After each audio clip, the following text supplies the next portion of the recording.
Hi guys, welcome to YouTube channel Y R. इस class में एक बार फिर से आप सभी लोगों का बहुत बहुत स्वागत है। तो दोस्तों, set number 6 2020 824 N O code में खंड का भौतिक विज्ञान के जितने भी महत्वपूर्ण प्रश्न, जितने भी प्रश्न हैं, मैं उन सभी प्रश्नों को आज की इस पूरे वीडियो में अच्छी तरीके से पढ़ने वाले हैं। जैसा कि दोस्तों, प्रश्न नंबर जो 1 है, यह दोस्तों बहुविकल्पी का प्रश्न या दोस्तों केवल का, खा, गा और घ 4 खंडों में बटा है। तो दोस्तों, यहां से प्रश्न आपके सामने कह रहा है, का है किसी गोली दर्पण तथा किसी गोली दर्पण तथा किसी पतले गोली लेंस दोनों की फोकस दूरियां प्रत्येक -15 सेंटीमीटर है। दर्पण तथा लेंस संभवता है। तो दोस्तों, यहां से कहने का मतलब क्या होगा, एक गोली दर्पण है, एक आपका गोली लेंस है, और इन दोनों की जो फोकस दूरी है वह दोस्तों तो यह है -15 सेंटीमीटर। तो हमसे पूछ रहा है दर्पण तथा लेंस संभवता है, दर्पण और लेंस कैसा है। तो दोस्तों, यहां से पहला ऑप्शन है दोनों अवतल, दोनों उत्तल। दर्पण उत्तल अवतल तथा लेंस उत्तल, दोनों उत्तल तथा लेंस अवतल। अर्थात दोस्तों, जब किसी गोली दर्पण और एक गोली लेंस की दोनों फोकस दूरियां बराबर होती हैं, दोनों फोकस दूरियां -15 सेंटीमीटर होती हैं, बराबर होती हैं, तब दोस्तों जो आपका दर्पण तथा लेंस होगा वह दोस्तों इन चारों ऑप्शन में ऑप्शन नंबर आपका पहला सही है, दोनों अवतल। अर्थात यहां से किसी गोली दर्पण तथा किसी पतले गोली लेंस दोनों की फोकस दूरियां प्रत्येक -15 सेंटीमीटर है। तो दोस्तों, दर्पण तथा लेंस संभवतः दोनों अवतल ही होंगे, जो कि ऑप्शन नंबर आपका पहला सही है। अब दोस्तों, यहाँ आपके सामने दूसरा प्रश्न है, खा आपके सामने आता है, किसी बिंब का, दोस्तों बिंब का मतलब कोई वस्तु है, किसी वस्तु का वास्तविक तथा समान आकार का, यानी जितना वस्तु की लंबाई है उतना ही आपका प्रतिबिंब की लंबाई भी दिया है। अर्थात किसी बिंब का वास्तविक तथा समान आकार का प्रतिबिंब प्राप्त करने के लिए बिंब को यानी वस्तु को उत्तल लेंस के सामने कहाँ रखें। अर्थात दोस्तों, यहां प्रश्न ये कह रहा है, किसी वस्तु का वास्तविक तथा समान आकार का प्रतिबिंब प्राप्त करने के लिए वस्तु को उत्तल लेंस के सामने कहाँ रखा जाना चाहिए। दोस्तों, पहला है लेंस के मुख्य फोकस पर, दूसरा फोकस दूरी की 2 गुनी दूरी पर, तीसरा है अनंत पर, चौथा है लेंस के प्रकाश केंद्र और मुख्य फोकस के बीच। अर्थात दोस्तों, किसी वस्तु का वास्तविक तथा समान आकार का प्रतिबिंब प्राप्त करने के लिए हमें वस्तु को उत्तल लेंस के सामने फोकस दूरी की दुगनी दूरी पर वस्तु को रखना चाहिए। अर्थात दोस्तों, इन चार ऑप्शन में ऑप्शन नंबर आपका दूसरा सही है। अब प्रश्न नंबर यहां से गा कह रहा है, प्रतिरोध आर के प्रतिरोध आर के किसी तार के टुकड़े को 5 बराबर खंडों में बांटा जाता है या काटा जाता है। इन टुकड़ों को फिर पार्श्व क्रम का मतलब दोस्तों होता है समांतर क्रम में, और दोस्तों समांतर क्रम में विभवांतर समान रहता है जबकि धारा अलग अलग प्रवाहित होती है। फिर पार्श्व क्रम में संयोजित कर देते हैं। इस संयोजन का तुल्य प्रतिरोध आर डैश है। तो आर बटे आर डैश का मान क्या होगा। और दोस्तों, इस पूरे प्रश्न को हल करने के बाद यहां से जो आपका पहला ऑप्शन 1/25, दूसरा 1/5, तीसरा 5, चौथा दोस्तों यहां से 25 दोस्तों हल करने के बाद जो आपका आर अपान आर डैश का मान प्राप्त होगा वह दोस्तों इन चार ऑप्शन में ऑप्शन नंबर आपका चौथा अर्थात 25 प्राप्त होगा।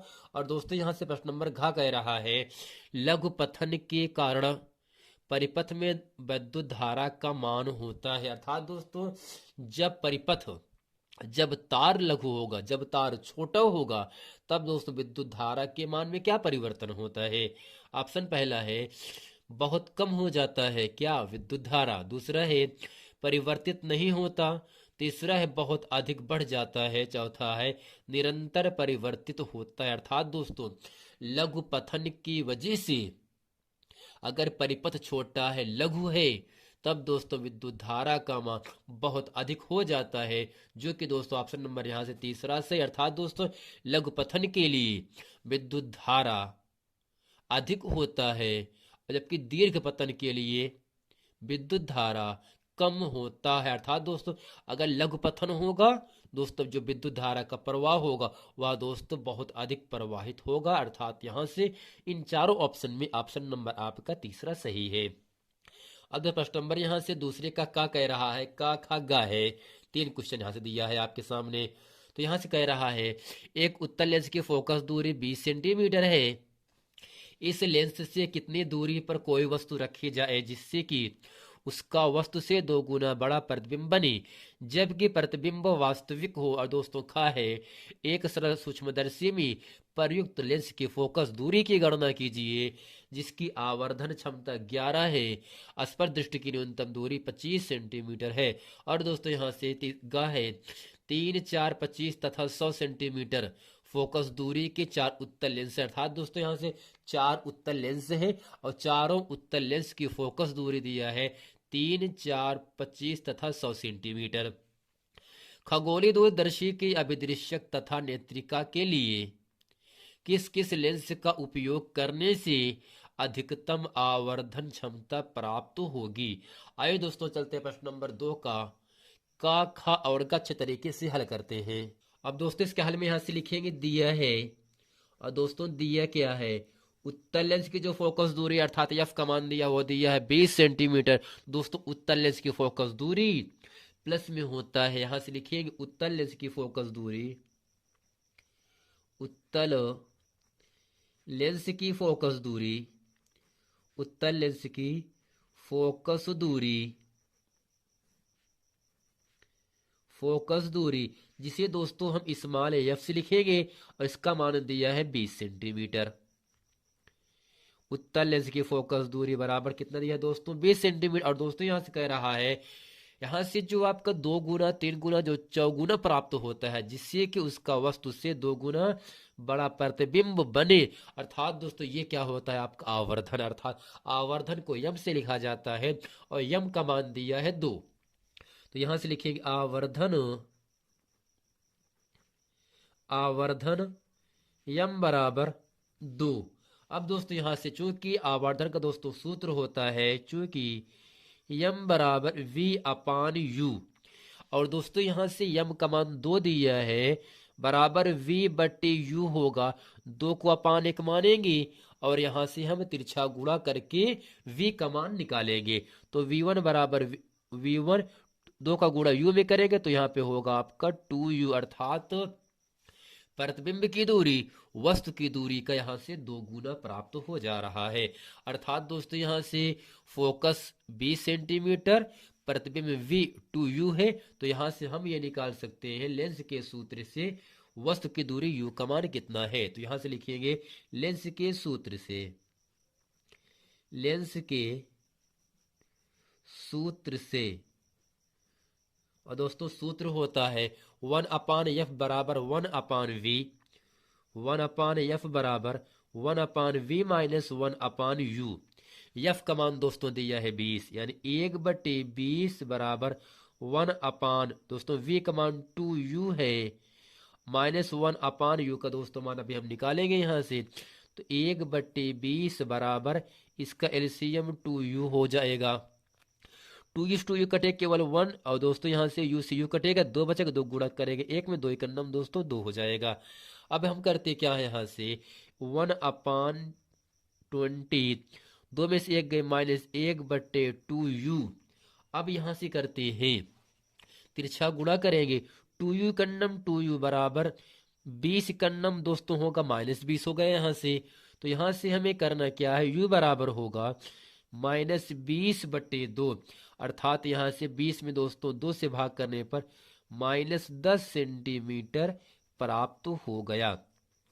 अर्थात दोस्तों जो वस्तु की दूरी u है वह आपका माइनस 10 सेंटीमीटर है। अगर दोस्तों यहां से v का मान निकाला जाए दोस्तों v आपका है 2u है तो v बराबर होगा 2 गुणे जबकि u का मान माइनस 10 है तो यहाँ पे हो जाएगा आपका v बराबर 10 दूनी 20 अर्थात -20 सेंटीमीटर।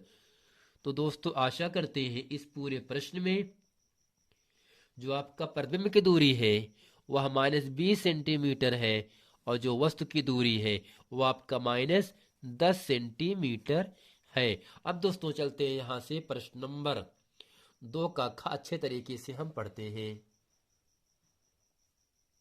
तो दोस्तों यहां प्रश्न में दिया क्या है, सूक्ष्मदर्शी की आवर्धन क्षमता बराबर 11। तो यहां से लिखेंगे सूक्ष्मदर्शी की आवर्धन क्षमता जिसे दोस्तों यहां से लिखेंगे यम, और दोस्तों यम बराबर दिया है कितना, 11 दिया है। और यहां से कह रहा है स्पर्श दृष्टि की न्यूनतम दूरी दोस्तों कितना दिया है, 25, जिसे हम स्मॉल डी से लिखते हैं। यहां से लिखेंगे स्पष्ट दृष्टि की न्यूनतम दूरी, स्पर्श दृष्टि की न्यूनतम दूरी दोस्तों किससे लिखेंगे, इसे हम डी से लिखते हैं। और डी का मान कितना दिया यहां से, 25 सेंटीमीटर। दोस्तों हमें ज्ञात क्या करना है, फोकस दूरी की गणना करना है। तो यहां से लिखेंगे फोकस दूरी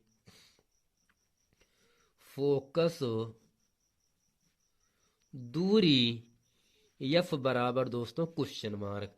अब दोस्तों यहां से चूंकि सूत्र दोस्तों क्या होगा, एम बराबर 1+d/f, यह दोस्तों सूक्ष्मदर्शी का आपका सूत्र होता है। अब यहां से यम का मान 11 है, 1+ दोस्तों डी का मान कितना दिया है, 25, एफ का मान निकालना है। अब यहां से करते हैं जो एक का दोस्तों पक्षांतर होगा, 11 - 1 बराबर 25 स्मॉल एफ। दोस्तों 11 में 1 घटाएंगे तो यहां से मिलेगा 10, 10 बराबर 25/f, और दोस्तों तिरछा गुणा कर देंगे तो 10 एफ बराबर यहां से होगा 25 और एफ बराबर होगा 25/10। अब यहां से करते क्या है, 10 और 25 को दोस्तों हम काटेंगे तो एफ का मान मिलेगा 2.5 सेंटीमीटर। दोस्तों आशा करते हैं प्रश्न नंबर 2 का जो खा पार्ट है इसे अच्छे तरीके से आप लोगों को समझ में आ गया होगा। अब दोस्तों यहां से चलते हैं प्रश्न नंबर 2 का गा पढ़ते हैं और इसको अच्छे तरीके से हल करते हैं। इसमें दोस्तों केवल इतना ही कह रहा है, 3 सेंटीमीटर, 4 सेंटीमीटर, 25 सेंटीमीटर तथा 100 सेंटीमीटर फोकस दूरी के 4 उत्तल लेंस लगे हैं। खगोलीय दूरदर्शी की अभिदृश्यक तथा नेत्रिका के लिए किस किस लेंस का प्रयोग करने से अधिकतम आवर्धन क्षमता प्राप्त होगी। दोस्तों आपको यह बताना चाहते हैं, अभिदृश्यक लेंस अधिकतम प्राप्त करने के लिए 100 सेंटीमीटर फोकस दूरी का उपयोग करना होगा और नेत्रिका लेंस अधिकतम प्राप्त करने के लिए 3 सेंटीमीटर की फोकस दूरी का प्रयोग करना होगा। दोस्तों यहां से इसके हल में लिखेंगे, अभिदृश्यक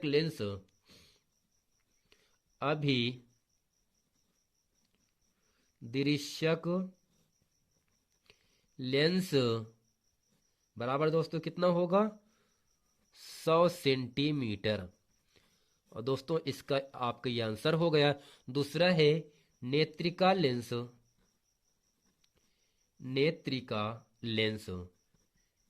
यह दोस्तों कितना होगा आपका, पहला क्या है 3 सेंटीमीटर। तो दोस्तों यहां से अभिदृश्यक लेंस अधिकतम आवर्धन क्षमता प्राप्त करने के लिए 100 सेंटीमीटर और नेत्रिका लेंस अधिकतम आवर्धन क्षमता प्राप्त करने के लिए 3 सेंटीमीटर के लेंसों का उपयोग करना होगा। अब दोस्तों आगे चलते हैं प्रश्न नंबर 3 पढ़ते हैं। अब दोस्तों यह प्रश्न नंबर 3 का है, कोई 2 सेंटीमीटर लंबा बिंब 10 सेंटीमीटर फोकस दूरी के किसी उत्तल लेंस के मुख्य अक्ष के लंबवत रखा है। वस्तु की लेंस से दूरी 15 सेंटीमीटर है। प्रतिबिंब की प्रकृति, स्थिति व आकार ज्ञात कीजिए। आइए दोस्तों चलते हैं प्रश्न नंबर 3 का जो का है इसको अच्छे तरीके से हल करते हैं। अर्थात दोस्तों इस पूरे प्रश्न में जो 2 सेंटीमीटर लंबा है या दोस्तों वस्तु की लंबाई जिसे हम ओ से लिखेंगे, ओ का मान दिया है 2 सेंटीमीटर, और यहाँ से जो 10 सेंटीमीटर फोकस दूरी है, अर्थात जो फोकस दूरी एफ का मान है वह दिया है 10 सेंटीमीटर, और जो वस्तु की दूरी दिया है वह दोस्तों दिया है 15 सेंटीमीटर। तो दोस्तों उत्तल लेंस हो या अवतल लेंस हो, दोनों के लिए यहाँ से जो दूरी होगा वह आपका होगा -15 सेंटीमीटर। तो यहां से आगे चलते प्रश्न नंबर 3 का अच्छे तरीके से हल करते हैं। तो दोस्तों यहां से लिखेंगे दिया है ओ बराबर +2 सेंटीमीटर, और यहां से जो फोकस दूरी स्मॉल एफ का मान दिया है वह दिया है +10 सेंटीमीटर, और दोस्तों वस्तु की दूरी जिसे यू से लिखेंगे, यू का मान दिया है -15 सेंटीमीटर। अब दोस्तों करते क्या, यहां से हमें स्थिति V ज्ञात करना है। यहां से लिखेंगे स्थिति दोस्तों V ज्ञात करना है, और इसकी दोस्तों प्रकृति ज्ञात करनी है, और इसी के साथ हमें इसका आकार, जिसे दोस्तों हम यहां से I से लिखेंगे। I का मान दोस्तों हमसे पूछ रहा है 3 क्वेश्चन इसमें। अब यहां से लिखेंगे लेंस के सूत्र से, इसलिए लेंस के सूत्र से, और सूत्र होता है 1/f बराबर 1/v माइनस 1/u। एफ का मान दिया है 10 बराबर 1/v निकालना है, -1/u का मान दिया है कितना दोस्तों, -15। यहां से होगा 1/10 बराबर 1/v माइनस माइनस प्लस 1/15। अब यहां से करते क्या है, 1/10 प्लस 1/15 है, इसका पक्षांतर होगा -1/15 बराबर 1/v। अब यहां से 10 और 15 का दोस्तों जो लासा होगा वह होगा 30, और यहां से 10 के पहाड़े में 30 3 बार पे 3 एकम 3, 15 दूनी 30 2 एकम 2 बराबर 1/v। 3 में दोस्तों 2 घट करके 1/30 प्राप्त होगा बराबर 1/v। v एकम v बराबर होगा दोस्तों यहां से 30 सेंटीमीटर, अर्थात यहां से दोस्तों जो प्रतिबिंब की दूरी होगा वह आपके सामने 30 सेंटीमीटर की दूरी पर होगा। दोस्तों यहां से दूसरा प्रश्न कह रहा है इसका आकार कैसा होगा। अब दोस्तों यहां से आकार के लिए फार्मूला क्या होता है, चूंकि I/O बराबर V/U, और दोस्तों यहां से जबकि O का मान कितना दिया है, I का मान निकालना है, O का मान दिया है कितना दोस्तों, यहां से 2 सेंटीमीटर दिया गया है। कितना दोस्तों यहां से दिया गया है, तो यहां से हम लिख देंगे 2 सेंटीमीटर। तो O का मान यहाँ पे लिखेंगे 2 सेंटीमीटर बराबर V का मान दोस्तों 30 है, और U का मान आपके सामने अभी निकाला यहाँ से दिया है -15 सेंटीमीटर। तो यहाँ से V बराबर 30, U बराबर -15। तो यहाँ से होगा क्या, 15 दूनी 30, I बराबर होगा माइनस, यहाँ पे आ गया 2 दूनी 4, अर्थात दोस्तों यहाँ से जो आपका वस्तु के प्रतिबिंब की लंबाई दोस्तों है वह दोस्तों आपको मिल गया यहाँ से 4 सेंटीमीटर, -4 सेंटीमीटर। अर्थात दोस्तों इसकी प्रकृति कैसा होगा, उल्टा व वास्तविक, क्योंकि दोस्तों यहाँ से I का मान माइनस में, तो क्या होगा आपका उल्टा व वास्तविक, उल्टा व वास्तविक। क्योंकि दोस्तों यहाँ पे लिखेंगे प्रकृति। दोस्तों आशा करते हैं प्रश्न नंबर 3 का इसे अच्छे तरीके से आप लोगों को समझ में आ गया होगा। अब दोस्तों ये चलते हैं प्रश्न नंबर 3 का अच्छे तरीके से हम आप लोगों को बताते हैं। तो दोस्तों यह प्रश्न नंबर 3 का कह रहा है किसी विद्युत प्रेस में अधिकतम तापन दर के लिए 840 वाट, अर्थात दोस्तों जो वाट होता है वह शक्ति का मात्रक होता है, और शक्ति को हम पावर कहते हैं, और पावर को दोस्तों यहाँ से P से लिखेंगे, अर्थात P1 का मान दिया है 840। और दोस्तों यहाँ से कह रहा है कि दर से ऊर्जा मुक्त होती है तथा 360 वाट, अर्थात दोस्तों यहाँ से जो P2 दिए है P1 840, P2 360 की दर से उस समय मुक्त होती है जब तापन की दर निम्नतम है। विद्युत आपूर्ति के वोल्ट अर्थात यहाँ से विभवांतर दिया है, V बराबर दिया है 220 वोल्ट है। तो दोनों प्रकरणों में विद्युत धारा तथा यानी I तथा प्रतिरोधों के मान ज्ञात किए। अर्थात दोस्तों यहाँ से हमें I1 I2 और प्रतिरोध R1 R2 की गणना करनी है। आइए दोस्तों चलते हैं प्रश्न नंबर 3 का जो खा है इसको अच्छे तरीके से हल करते हैं। दोस्तों P1 का मान 840, P2 का मान 360, जबकि V का मान दिया है 220। क्योंकि दोस्तों दिया क्या है यहाँ से P1 बराबर दिया है, P1 का मतलब दोस्तों शक्ति, P1 का मान दिया 840 वाट, 840 दोस्तों यहाँ से लिखेंगे वाट, जबकि P2 का मान दिया है 360 वाट दिया है। और इसी के साथ जो आपका विभवांतर V है उसका मान दिया है 220 वोल्ट दिया है। और दोस्तों यहाँ से हमें I1 का मान ज्ञात करना है और I2 का मान ज्ञात करना है। प्रतिरोध R1 का मान ज्ञात करना है और दोस्तों प्रतिरोध R2 का भी मान ज्ञात करना है। चूंकि दोस्तों सूत्र होता है I1 R1 के संबंध में शक्ति P1 का सूत्र होता है, चूंकि P1 बराबर V स्क्वायर बटे R1, V स्क्वायर बटे R1 होगा और यहाँ से P2 बराबर होगा V स्क्वायर बटे R2। अब दोस्तों यहाँ से करते क्या है, हमें यहाँ से R1 का मान निकालना है, तो यहाँ से लिखें इसलिए R1 बराबर V स्क्वायर बटे P1 और यहाँ से R2 बराबर होगा V स्क्वायर बटे P2 आ गया दोस्तों नीचे।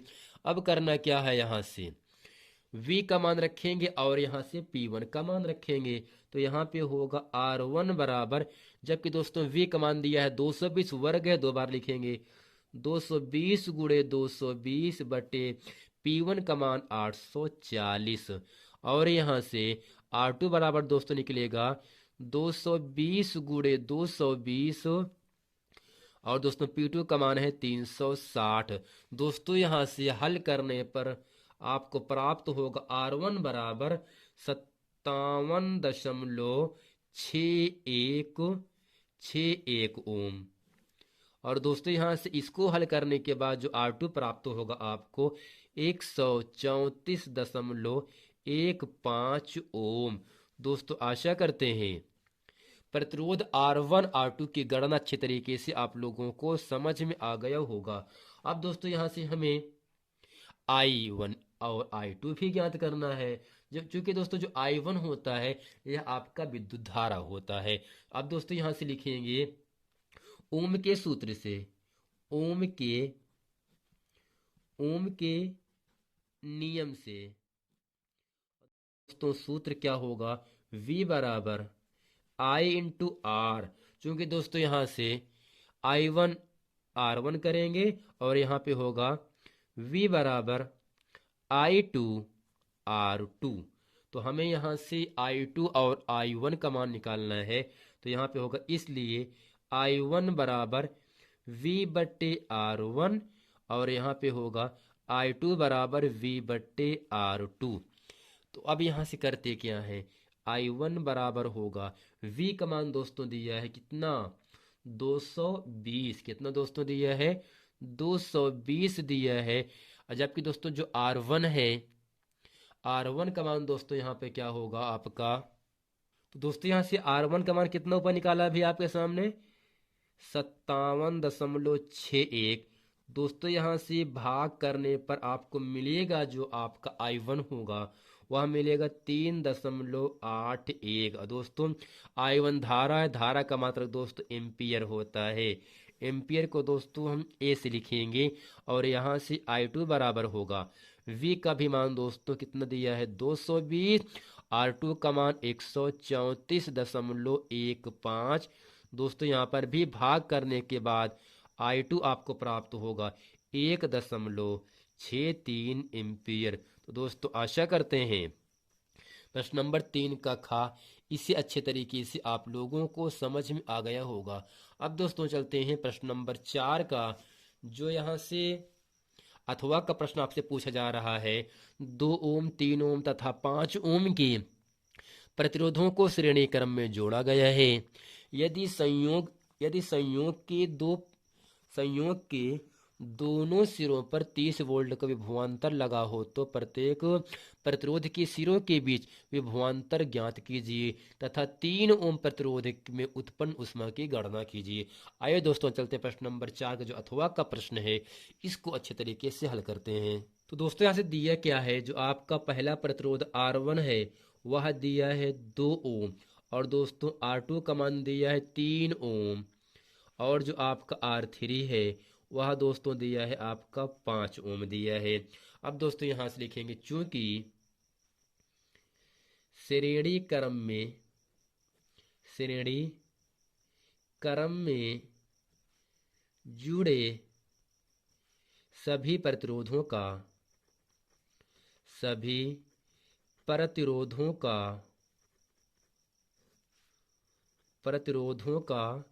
तुल्य प्रतिरोध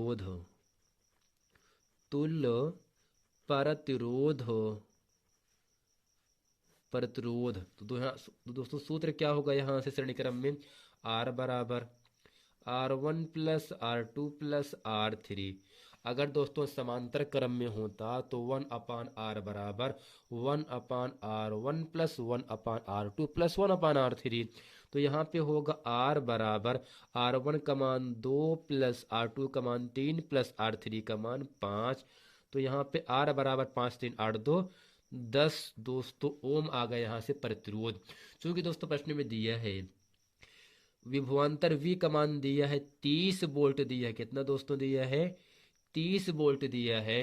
और तो दोस्तों यहाँ से हमें V1 का मान पूछ रहा है और V2 का मान पूछ रहा है, इसके साथ हमें V3 का भी मान पूछ रहा है। तो और दोस्तों यहाँ से लिखेंगे उष्मा, हाँ तो 3 ओम में उष्मा दोस्तों कितना प्रवाहित होगा ये भी आपसे पूछा जा रहा है। क्योंकि दोस्तों यहाँ से लिखेंगे ओम के सूत्र से,